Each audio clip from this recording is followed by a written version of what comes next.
हे घर माझं कधीच होणार नाही असं वाटतं. पण नाही, मी जर असे इथून निघून गेले तर हे लोक माझ्याबद्दल शौनकच्या मनात काहीही वाईट साईड बरोबर. काहीही झालं तरी शौनक येईपर्यंत मी इथून जाणार नाही.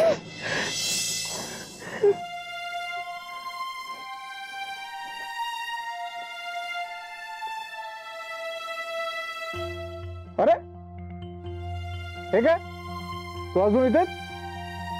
नाही, मला वाटलं एवढी स्वाभिमानी मुलगी आहेस तू की इतका अपमान झाल्यावर गपगुमान गेली असेल. पण नाही, आहे इथेच अजून. तुला असं वाटतं का की शौनक येईल तुला वाचवायला? तसं काही होणार नाही बरं का. रादर आम्ही तसं काही होऊ देणार नाही. कळतंय का? पंकज, कर जरा गरीब मुलीला मदत कर आणि तिला समजाव आम्ही काय काय करू शकतो ना. तिला नीट समजाव. देशमुखच म्हणू आम्ही, कळलं ना? गप गुमान इकडनं निघायचं. नाहीतर काय काय कराल तुम्ही? आणखी काय वाईट करायचं ठेवलंय तुम्ही? पंकज, सांग जरा हिला काय काय आपण करू शकतो. गुंडांना बोलवून हिला हकलून देऊ शकतो किंवा हिच्या घरच्यांना. बस बस, अजून नाही ऐकून घेणार मी. तुम्ही मला वाटेल ते बोला, पण माझ्या घरच्यांना मध्ये आणायची काहीच गरज नाहीये. आणि ज्या गुंडांबद्दल तुम्ही मला सांगताय ना, असे 56 गुंड पाहिलेत मी लहानपणापासून माझ्या वस्तीत. पण त्यांना कसं वटणीवर आणायचं तेही मला चांगलंच माहिती. आणि तुम्हाला जर असं वाटत असेल तुम्ही जे काही वागताय ते मी निमूटपणे सहन करीन, तर तसं नाहीये. एक गोष्ट लक्षात ठेवा, माझ्याशी जे चांगले वागतात त्यांच्याशी मी चांगलंच वागते. नाहीतर मी काय करू शकेन याची तुम्हाला कल्पना नाही. धमकी? माझ्या घरात येऊन मला धमकी देतेस? एवढी हिम्मत कशी झाली का तुझी? धमकी देत नाहीये प्रणव. प्रणव, सांगते तुम्हाला, मी मंजिरी शौनक देशमुख आहे, तुमच्या लहान भावाची बायको, या घरची सून. जोपर्यंत शौनक मला सांगत नाही तोपर्यंत मी इथून कुठे जाणार नाही.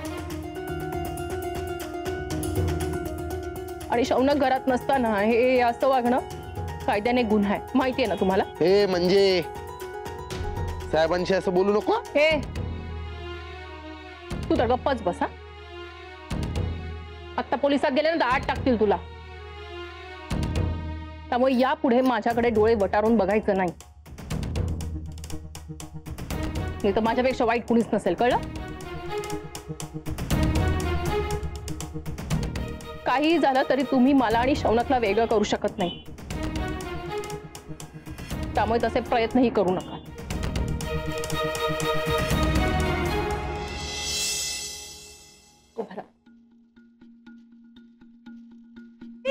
इकडे बघ, हे बघ, आपण सेल्फी काढूयात ना एक मस्त. काय चाललंय तुझं? इथे घरात काय घडतंय आणि तुझं काय चाललंय? सेल्फ्या कसल्या काढतेय? आजूबाजूला काय चालू असतंय कधीच समजत नाही का तुला? उगाच काय चिडचिड करतोस माझ्यावर प्रणव? सॉरी, ती मंजू माझ्याच घरात येऊन मलाच धमकी देते. मलाच वाटेल तसं बोलते. पण नाही, तुला काय नाही, तू काढ सेल्फी काढ. तिने तुला धमकी दिली? तुला काही झालं नाहीये ना? तू ठीक आहेस ना प्रणव? यु नो बेबी, या अशा लोकांचं ना काही खरं नसतं. अगदी मारायला पण पुढे मागे बघणार नाहीत. आय नो बेबी, आपल्याला वाटतं तितकं प्रकरण आता सोपं नाहीये. डॅड म्हणतात तिला त्रास देऊ मग ती निघून जाईल, पण तसं नाहीये. मंजू जाणाऱ्यातली मुलगी नाहीये. अरे पण तिला हकलून दिलं ना आता. हकलून? याला हकलणं म्हणतात. बेसिक मध्येच प्रॉब्लेम आहे. हे काय प्लॅनिंग आहे आणि यातून काहीही निष्पन्न होणार नाहीये. उद्या शौनक तिला घरी घेऊन आला परत, काय करणार आहे? डॅड ना त्यांना वाटतं ते जे करतात तेच बरोबर, बाकी सगळे मूर्ख. त्यांना वाटतं की मंजूने ना पैशासाठी लग्न केलंय, थोड्या हाल अपेक्षा सहन कराव्या लागल्या की निघून जाईल गपगुमान. नाही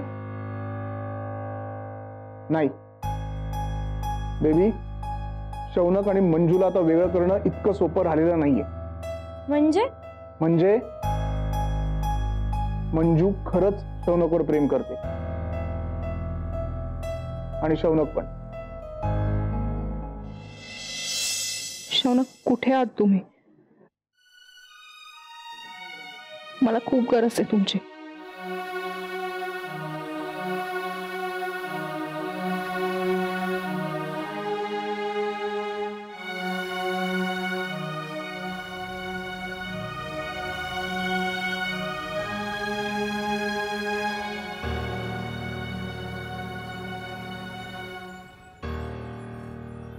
काय झालं? तुला कोणी काही बोललंय का? आणि तू अशी बाहेर का बसली होतीस?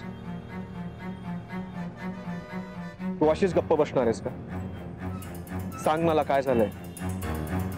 हे बघ मंजिरी, तू माझ्यापासून कितीही लपवण्याचा प्रयत्न केलास ना तरीही ते मला कळणार आहे, हे तुलाही माहिती.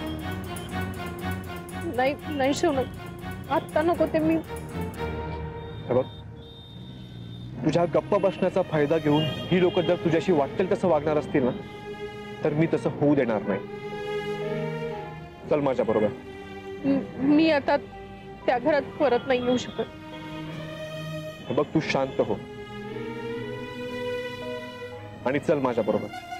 शौनक, पण तुला माहिती आहे ना मंजिरी, डॉक्टर बाबासाहेब आंबेडकर यांनी 14 तळ्याचा सत्याग्रह केला होता. त्या तळ्याचं पाणी अस्पृश्य लोकांना प्यायला मनाई होती.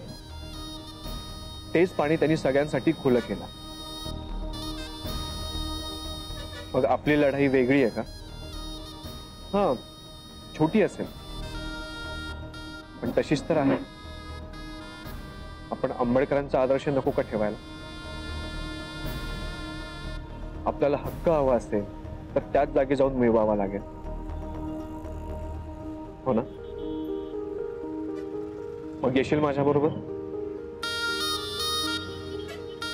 त्यांना सामोरं जायची तयारी आहे तुझी?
चल मंजिरी, हे तुझं घर आहे. इथे येण्यापासून तुला कोणी थांबवू शकत नाही ना कोणी जायला सांगू शकत. आणि कुणालाही घाबरायची गरज नाहीये.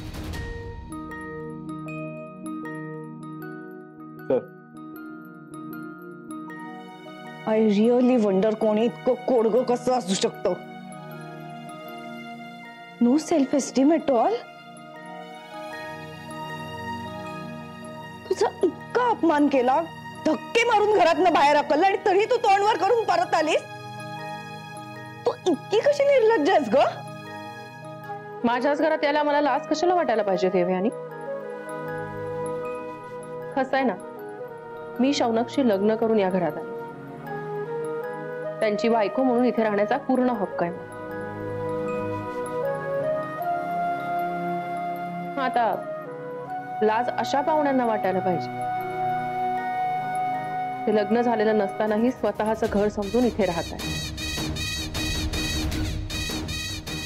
पण अशा पाहुण्यांना मी बाहेर नाही हाकलून देणार. पण वेळ आलीच तर त्यांना त्यांची जागा मात्र नक्कीच दाखवते. चला शौनक.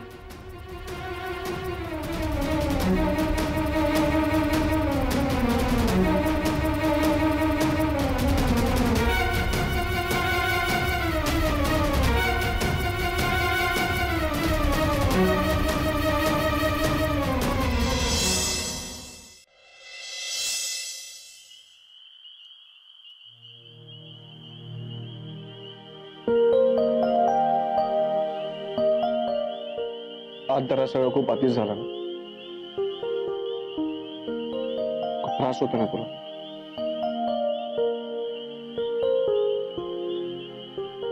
कसं वागू शकतं कोणी एखाद्याशी? त्या पंकजने हात धरून, मला ना कळतच नाहीये, मला राग येतोय की मला वाईट जास्त वाटतंय की मला अपमान झाल्यासारखं वाटतंय. सगळे एकदम वाटतंय, म्हणजे काही सुचत नाहीये मला. सारखं सारखं तेच आठवतंय फक्त. मंजू, मला सांग मी काय करू म्हणजे तुला बरं वाटेल? सांग मला. तुम्ही काहीच नाही करू शकत. ते करायला हवं ते मलाच करायला हवं. ती जर आधी सारखी असते ना तर त्याची गचांडी धरून दोन थोपाडी दिली असतात त्याच्या. पण मला नाही करता आलं तसं. मी तुमच्या सोबत राहिले, शिक्षण घेतलं, तुम्ही मला बदलवलं, पण त्यामुळे मी पूर्वीसारखी डेअरिंग बाज नाही राहिले. लोक काय म्हणतील ह्याची भीती वाटते का शिक्षणाला? आपण सभ्यतेचं पांघरून घेऊन बसतो. बघ मंजू, ते आता तुझ्यावर आहे. चहाच्या टेपरीवर काही लोकांनी तुझी छेड काढली होती, तेव्हा मी काय केलं होतं आठवतंय ना? तेव्हा ते करणं योग्य होतं. मी जर त्यांना समजवायला गेलो असतो ना तर त्यांनी मला अजून मारलं असतं. आणि शिक्षणामुळे तुझ्याकडे लढण्यासाठी अजून एक हत्यार आलं, ते म्हणजे ज्ञानाचं. आता कसा वापर करायचा ते तू ठरव. त्याच्या बळावर नाही लढू शकत तू. मला नाही वाटत तसं. म्हणजे असं एकदम काही नाही करू शकत ना आता मी. सगळ्या गोष्टी पूर्वीसारख्या नाही राहिल्या आता. आता काही वागताना माझ्या मनात आधी तुमचा विचार येतो.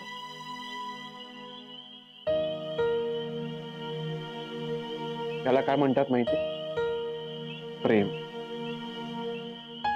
एक मिनिट.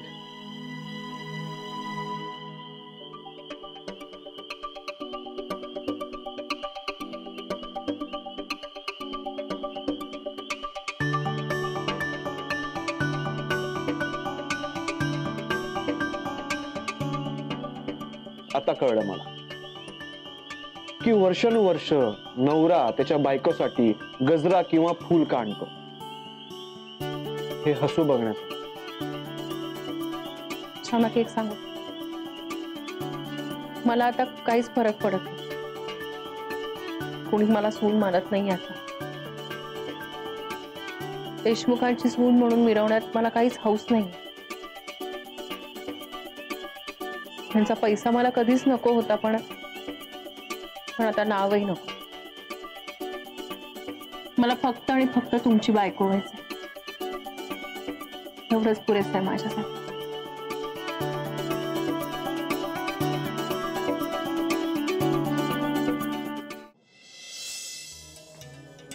इतका वेळ लावतात का कॉफी आणायला पंकज? देवयानी,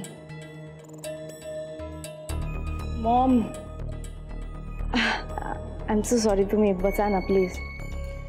रात्री एवढ्या कॉफी पेलीस तर झोप कशी येईल तुला? झोप तशी लागतच नाही मला.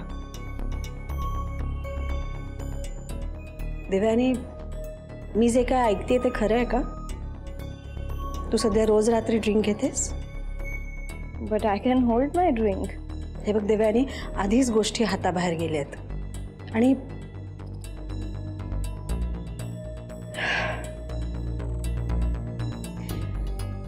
काय झालंय ग सगळं देवयानी?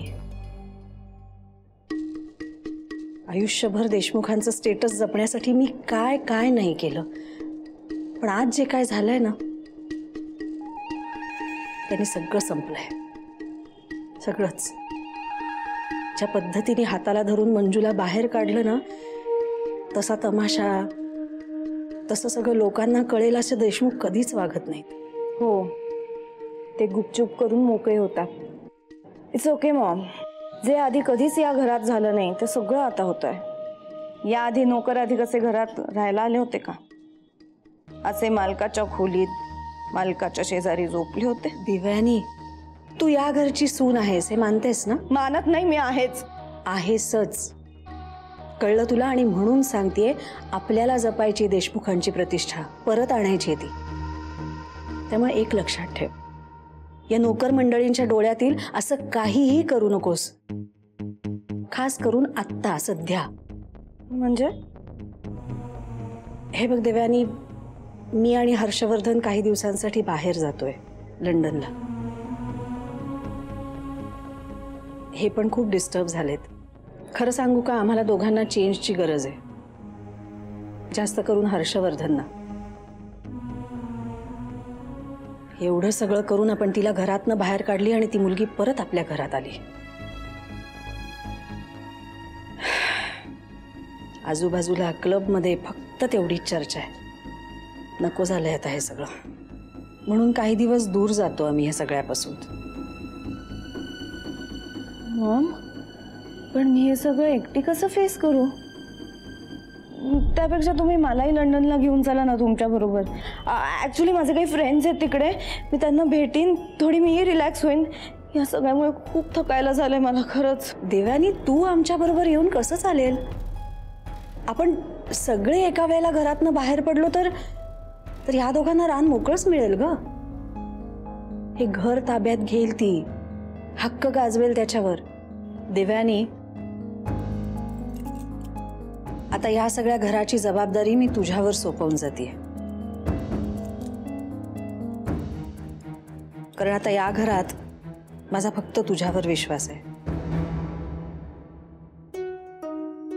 मॉम,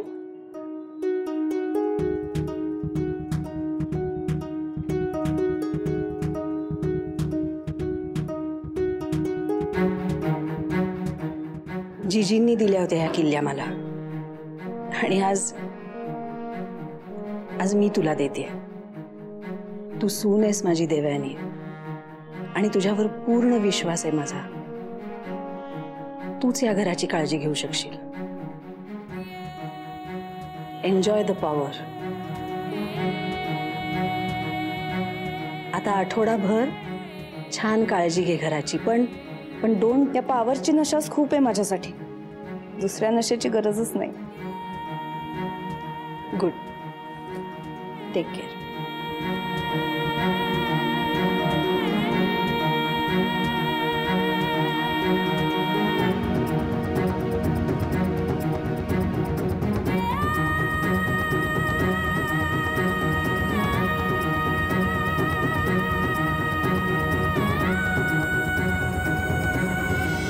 मग आज कोणाची गोष्ट सांगू मी तुला?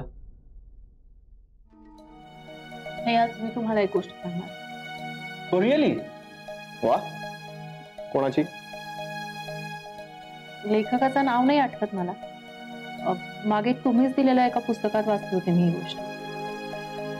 तर एक राजपुत्र असतो, तो खूप एकटा असतो, त्याच्याशी खेळायला कोणीच नसतं. राजा आणि राणी राज्य कारभारात इतके व्यस्त असतात की त्यांना त्याच्याकडे लक्ष द्यायला वेळच नसतो. मग तो बिचारा एकटा राजवाड्याच्या बागेत खेळत असतो.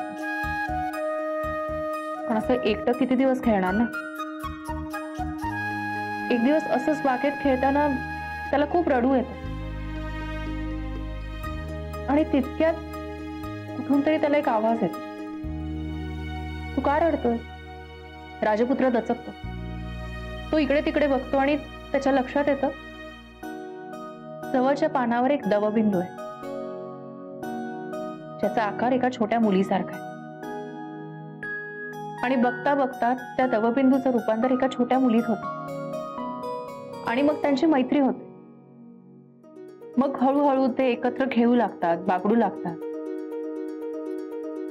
मग हळूहळू ते वयात येऊ लागतात, आणि त्यांच्या लक्षात आलं की आपण एकमेकांच्या प्रेमात पडलो. मग एके दिवशी राजपुत्र ठरवतो की त्या दवबिंदूला मागणी घालायची. तो तिला म्हणतो, माझं तुझ्यावर खूप प्रेम आहे, आणि ते कायम तसंच आहे. दवबिंदू सुद्धा तसंच म्हणते. आणि मग राजा आणि राणीच्या आशीर्वादाने खूप थाटामाटात त्यांचं लग्न होतं. सगळी प्रजा जमते, त्यांना खूप आशीर्वाद मिळतात, आणि त्यांना असं वाटू लागतं की सगळी सुख आपल्या पायाशी आहेत. आता आणखी काहीच नको. मग कालांतराने त्या राजाचा मृत्यू होतो आणि तो राजपुत्र राजा बनतो. तेव्हा बिंदू खूप खुश होतो. पण मग हळूहळू त्याच्या कामाचा व्याप वाढत गेला. शाही पार्ट्या, देश विदेशीच्या पाहुण्यांना भेटणं, शिकारीवर जाणं, या सगळ्या कामात त्याचे दिवस जाऊ लागतात. आणि हळूहळू दिवसेंदिवस त्यांची भेट कमी होऊ लागते. त्याला अधूनमधून दवबिंदू ओझरती दिसते. ती खूप खंगलेलीही वाटते, पण तो तिच्याकडे लक्षच देत नाही. त्याच्या आजूबाजूला हंजी हंजी करणाऱ्या लोकांमध्ये तो इतका व्यस्त होतो की हळूहळू त्याला तिचा विसर पडतो. आणि मग अचानक त्याला तिची आठवण होते. तो दवबिंदूच्या दालनात जातो, पण ती तिथे नसतेच. तो अख्ख्या राजवाड्यात तिला शोधतो, पण ती कुठेच सापडत नाही. त्याला असं वाटतं की आपण एकदा बागेत बघावं, म्हणून तो बागेत जातो, तर तिथेही ती नसते.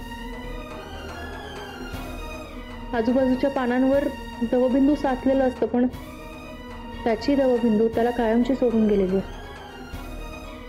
तेव्हापासून असं म्हणतात की कुणी जर एखाद्याचं प्रेम विसरलं तर आकाश रडतं आणि पानांवर दवबिंदू जमतं. मंजू, आपल्यासाठी आकाश कधीच रडणार नाही, कारण आपण एकमेकांपासून कधीच वेगळे होणार नाही. I promise.